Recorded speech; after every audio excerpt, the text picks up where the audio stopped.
Live with Kelly and Mark is a common way for many people to begin their day. I know what you're thinking.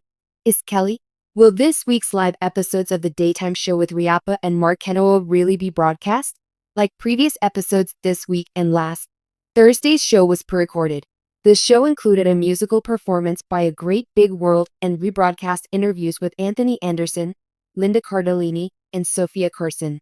During the week of July 29th, when Consuelos was occupied with a program in Los Angeles, Ripa and Consuelos were joined by guest co-hosts Jerry O'Connell, David Muir, Carson Kressley, and Steve Patterson. Consuelos, Elle Duncan, Katie Loss, Rita Ora, Jenna Dwan, and Jackie Tone were the show's hosts the following week after Ria left, per Ripa. Deadline reports that the 21st of July had an average of 2.2 million viewers for Live with Kelly and Mark, the highest weekly showing for the show since April. The Live family takes a summer vacation every year, as DCID was informed by a production source, and DCDR noticed a spike in Live's week-to-week ratings in June. Thankfully, even episodes that aired during breaks still contain new content, including host talks. No one was more disappointed than you if they turned on Live with Kelly and Mark this week expecting their usual lively discussion and exciting celebrity guests, only to see a pre-recorded broadcast.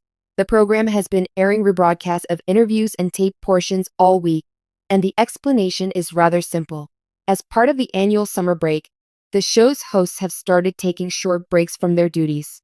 What this means for fans is that they can expect a short break in the live tempo of the brand, a roster of guest co-hosts, and interviews that were filmed beforehand.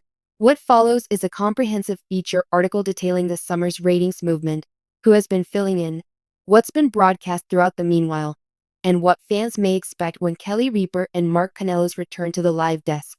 When an episode that wasn't actually filmed airs during a live broadcast, it's important to remember that neither the show nor its hosts have vanished from the schedule. In their stead, producers are airing interviews, musical performances, and occasionally host parts that were shot in the past while the primary hosts are on vacation. According to people involved with the production, this is a regular part of the program's schedule. The summer break from the program each year. Kelly and Mark are, in a nutshell, not missing a thing. While the machinery of a daily show keeps running, they are on a predetermined break.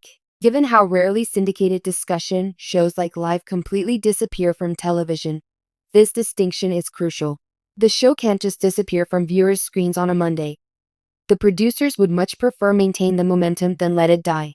The result is a varied week of shows, with some repurposed material and other newly produced parts designed to keep viewers engaged while giving the hosts a break. On the particular program that made some viewers ask, is this really happening? A musical performance and a series of interviews shot on video made up the show. A Great Big World performed that day, Linda Cardellini made an appearance, and Anthony Anderson and Sofia Carson spoke. The portions were pre-recorded and included in the broadcast for that day's viewers. Those names are officially on the roster for those dates if you look at the program's episode. Instead of having a blank space, why not repeat clips and interviews that have already been taped? From a production standpoint, it is both efficient and mindful of the viewers. Having high-profile guests on the tape interviews increases their informative and entertaining worth. The show is syndicated to many local markets with varied air times, so reusing a tape piece doesn't mean it becomes unimportant. It could be disheartening for viewers who look forward to live immediacy every workday, but for a lot of people, the known faces and chosen highlights are just fine. Live uses a rotating roster of guest co-hosts when one or both hosts are away on vacation. Some of the replacements this summer have been Elle Duncan, Jackie Tone, Jenna Dwan, Rita Ora, and Katie Loss. While Kelly was out of the office, they took turns working the host desk alongside Mark. Jerry O'Ell, David Muir, Carson Kressley, and Steve Patterson were among the celebrities who stepped in before to keep the show running smoothly while Mark had an unrelated Los Angeles job commitment. The show remained consistent and interesting even when the main hosts weren't on camera thanks to these replacements. The rotating host paradigm was successfully implemented and demonstrated its resilience and successful plan for the business, one that is intrinsic to how it operates. When dealing with the necessity for its talent to take personal time, this method is fundamental to a daily, year-round program. The show stays consistent instead than darkening. Even though the show is hosted by seasoned pros, the inclusion of famous faces like Jerry O'Neill and Jenna Dwan gives viewers a feeling of novelty. According to production sources, this tactic is a component of the hybrid weekly programming schedule. This living question is the root of the hybrid model's potential perplexity. This is the usual procedure. It is common practice to pre-tape the new material in bulk, especially the opening host conversation. Staying at the desk, sometimes even changing into different clothes, Kelly and Mark would record a series of host talks for their forthcoming break after filming a typical live show. To introduce the previously recorded episodes, editors cut out the parts where they talk about their lifestyles or general, non-time sensitive topics. For example, it may be Thursday, August 8th, and viewers at home might watch Kelly and Mark welcome them to that day. Then, out of nowhere, there's an interview part where the hosts are wearing totally different outfits. The recycled parts are those interviews, which were taped weeks or months ago and feature popular and interesting discussions with A-listers. This equipment is very efficient from a production standpoint, while filling the remaining hour with high-quality, evergreen information that many viewers may have missed the first time. It offers the audience the most important aspect of the show, the personal, off-the-cuff banter between the presenters. But this method does provide a serious conflict with the live in the title of the show. The immediacy of the show is what draws in a large chunk of the crowd.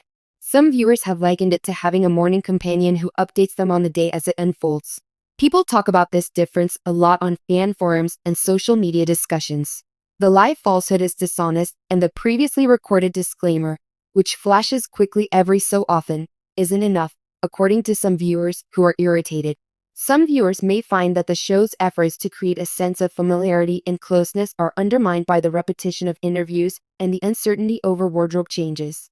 Still, that's not what the ratings reveal.